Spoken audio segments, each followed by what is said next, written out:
Welcome to Communication, Connection, Community, the Podcaster's Podcast. This podcast takes a deep dive into modern-day communication strategies in the podcasting space. We chat with interesting people who make the podcasting and speaking spaces exciting and vibrant. We also dive into the podcasting community with news, updates, latest trends and topics from this ever-evolving space. So strap in. It's going to be one amazing ride. Let's dive into today's episode. And we're continuing our discussion with the 5 myths, the 5 reasons that maybe you've been considering some of these things as we've been talking, things that are keeping you stuck from launching your own podcast. And today we're talking about the tech myth. We're discussing what about it in the technology space is just something that's holding you back. And technology could be one of those things that really does jump up at us and go, whoa, that's technology. I can't do that. And our guest here today was certainly faced with that as well. Diana Lidstone is our guest today. As a best-selling author, speaker, and podcast host, Diana has been an entrepreneur for almost 40 years. She knows that we can all plateau in our businesses. Using her proven grow equation, she teaches business operators to become visionary business owners with more joy, more profit, and more free time. And when it came to the podcasting space, it took a while. It wasn't so much the time, though, that was keeping Diana from jumping in, although that was part of it, but it was the technology stuff that kept her stuck. So let's chat with Diana and find out more. Diana, welcome to the podcast. Thanks so much for having me, Carl. It's always fun to chat with you. I'm so glad you're in this space. Finally, we can say Diana is a podcast host. If I had a sound effect for applause, yes, I would be playing it right about now. But seriously, it's great to have you in this space. And I know it did take a while, as I said off the top there, for you to get here. What was it about the technology that was just having you throw your hands up in the air and say, I can't do this? Well, I'll be honest. I'm not the youngest person that you probably have as a client. I'm, almost 70, and technology, number one, can be a challenge. Now, I feel that I'm pretty good. I keep up with the social media and this technology and that technology, but I just went, is learning a new technology and applying it and taking those hours out of my schedule really worth it to me? Because we all know that when you go to learn something new, there's a learning curve. And I didn't think perhaps that I could deal with that. The other thing is that my hashtag is work less, earn more. Right. And my goal is to only work 20 hours a week, earn 6 figures, good 6 figures.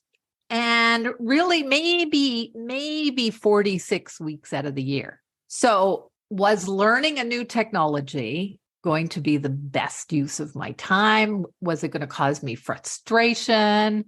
And I went, not doing it. And that was pretty easy because you tried for 2 years or more? It was about 2 years. Yes. Yeah.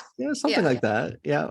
And I certainly understand the trepidation with technology, because even myself, there are things that, and I consider myself semi-tech savvy, but there are some things that it's just a non-starter. I will not build a website, even though I know there are tools out there that are plug and play. So pretty much if you can fog a mirror, you can build your own website now. But that's not, firstly, it's not how I want to spend my time.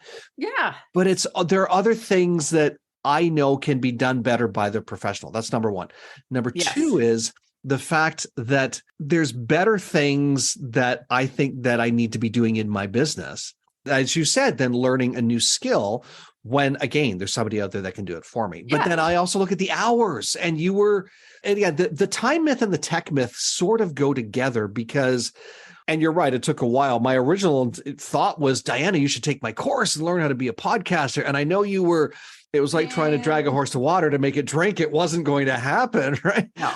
But with you, it was, I don't want to learn this new skill, but it was also, do I have the time to do it? Do I have the time? Do I have the bandwidth? And, I think if we looked at, and your ideal client is somebody who's already a thought leader, they are going to be, they know their zone of genius, right? I know my zone of genius is helping people differentiate their brands so that they can, more joy, more profit, more free time.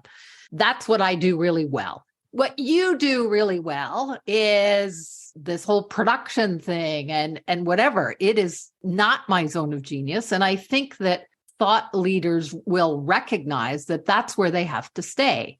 Yeah, maybe it's fun for them to tinker a little bit, but on an ongoing basis, I think that's not what they want. And when you think of the length of time, the learning curve, the number of hours for a new technology, because let's face it, there's the editing, but there's also the uploading on these different platforms. And there's, how can you make the SEO better for marketing and, all that kind of thing. I think probably we're looking at, I don't know, somewhere like 15 hours a month per episode or if you're doing a weekly episode. And I went, no, no, just no.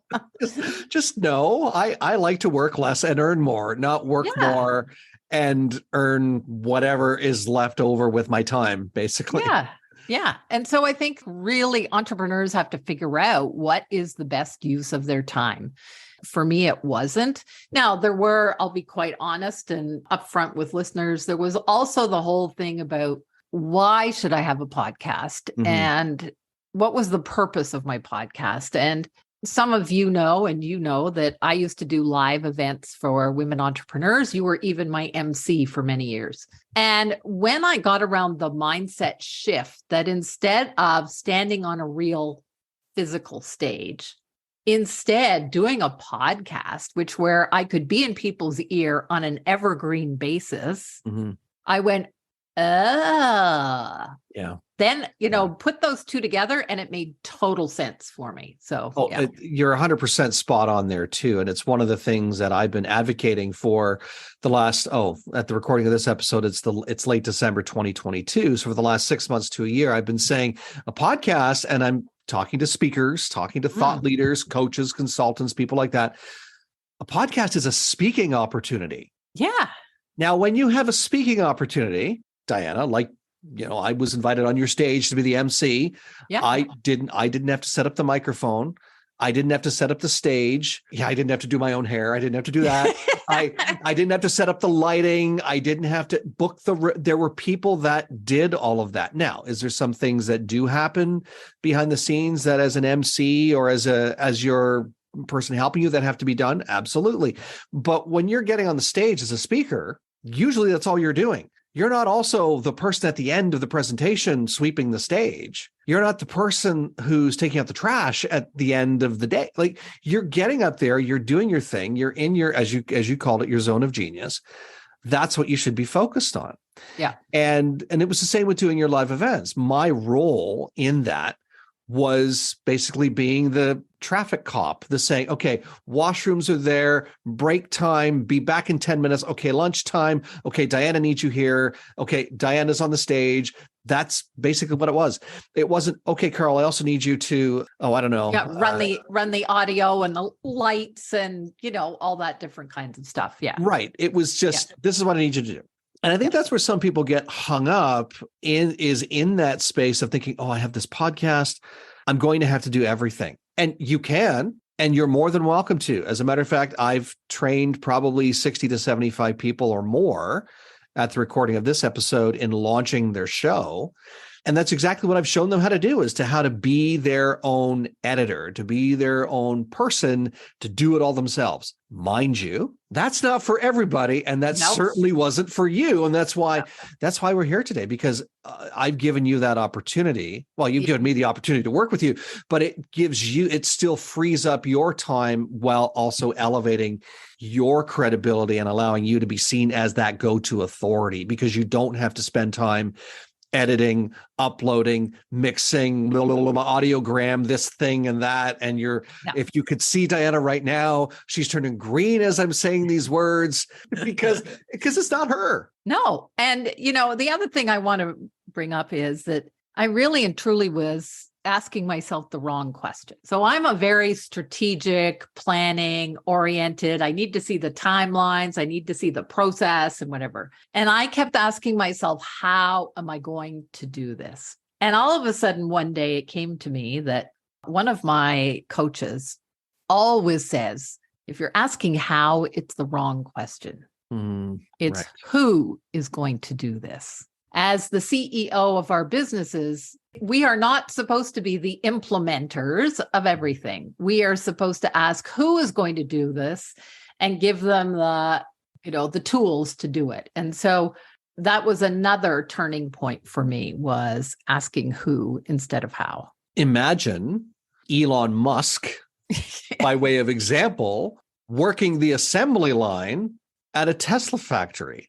He's that's not his role. His role as the CEO is to be the face, the voice, the representative of the business or businesses, I guess in his case, that he owns and that he represents. That's his role.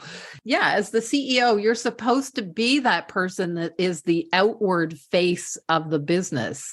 Perhaps the person, that visionary leader, perhaps the person that is out there speaking and driving the brand, driving the momentum. Yeah. There's people in the back end, like Tony Robbins, his job is to get up there on stage, get you rah-rahed up, and then buy his product. He doesn't do all the marketing. He doesn't do all the selling. He doesn't do all the coaching. So it's the same when it came to podcasting. Exactly. I think that's a very good way to put it, is that in that space, if you're the CEO, and by the way, if you're starting out, it might be a completely different story. Now, mind you, if you're starting out, you probably shouldn't be looking at a podcast anyhow. Not at least until year 2, 3, 4, maybe even 5, until you have some clients and you have some proof, because people want that proof. They want that, yes, I am an expert and here's the proof. Yeah. Can you imagine, Diana, starting a podcast when you style shifted in your business and got into coaching? It wouldn't have made sense because you had business experience, but did you have the credibility in the coaching space to do that? And I didn't have anything to talk about. Exactly. And that in itself, even just the talking part, because I know part of your story, the talking part back then was, you would hold a piece of paper with notes on it and it would, literally it would shake and shimmy, and so would you. Yeah, there we are. So now in that zone of genius, being in your zone of genius, tech isn't something you need to worry about. No. And this has allowed you to not only focus on what's important and free up your time to do that, but at the end of the day, you still have a phenomenal show and it's had a huge impact on your business and your brand. Yeah, for sure. And I think you and I were talking about getting ready for this presentation that you did to this large organization. And, we were talking about how years ago, if you didn't have a website, you weren't thought of being credible. And then, it moved from a website. Of course, you have to have a website to you need to have a book. Well, now people look, don't you have a podcast? Yeah. Like it's almost like that's what it needs to be. It's just another way of, as you say, growing that credibility, growing that reach. I have a sister who's a veterinarian. She was visiting last weekend and she goes, this whole podcasting thing, how do you do it? And I go, all she wanted to do was listen. But she didn't realize, she had this technology on her phone that she carried with her. She drives half an hour every day to and from work. I'd said, you just go to this little icon, you press on this button, you search veterinarian podcasts, and poof, up they come. Yeah. And now a lot of cars even have the podcast apps built right into the control panel in the dashboard. So you don't even have to set it up on your phone before you go. It's right on the control panel or whatever it is. That's how techy I am when it comes to cars. What's that thing called? Right? Ask Jeff. Yeah. ask the husband, right? So now that you've gotten past the tech myth, you have a podcast. And again, at the recording of this episode, it's been almost a full year. How's that journey been for you? Yeah, it's been an interesting journey. I remember thinking, why do people do like seasons of their podcast? And just like anything else. So if we think of, if you're listening and you're a coach or a consultant, you've created offers. Well, over the years, your offers have morphed. They've gotten better, they've gotten tighter, they've probably gotten more expensive, they have improved. And I look at my podcast episodes kind of like that. They keep morphing and they keep dialing in and they keep, and so I think if we keep looking at a podcast in that way, that's where, I started season 2 and I probably will have a season 3 as things, morph and improve and keep changing. Well, I just want to say congratulations on getting past the tech myth and the other ones too. Some of the other ones that you had to bust through, the time myth and that one, and stepping into this space. The show's going well. Congratulations on that. Before I let you go, though, before I turn you loose to go record another episode, a final thought that you'd like to pass along today. Yeah, I think, I'll reiterate something that I said earlier. It's about really working in your zone of genius, stay in that lane so that you can work less and earn more. And when we do that, I think that we become more masterful at what we were put on this earth to do. And thank you for being here, Diana. Great way to end things. Again, congratulations on the show. Thank you for being a guest on the show today. Thank you for having me. And thank you for joining us today. Special thanks to our producer and production lead, Dom Carrillo, our music guru, Nathan Simon, and the person who works the arms, all of our arms actually, my trusty assistant, Stephanie Gafour. If you like what you heard today, leave us a comment and a review, and be sure to share it with your friends. If you don't like what you heard, please share it with your enemies. Oh, and if you have a suggestion of someone who you think would make an amazing guest on the show, let us know about it. Drop us an email, askcarl@carlspeaks.ca. Don't forget to follow us on LinkedIn and Twitter as well. You'll find all those links in the show notes. And if you're ready to take the plunge and join the over 3 million people who have said yes to podcasting, let's have a conversation. We'll show you the simplest way to get into the podcasting space, because after all, we're podcast solutions made simple. We'll catch you next time.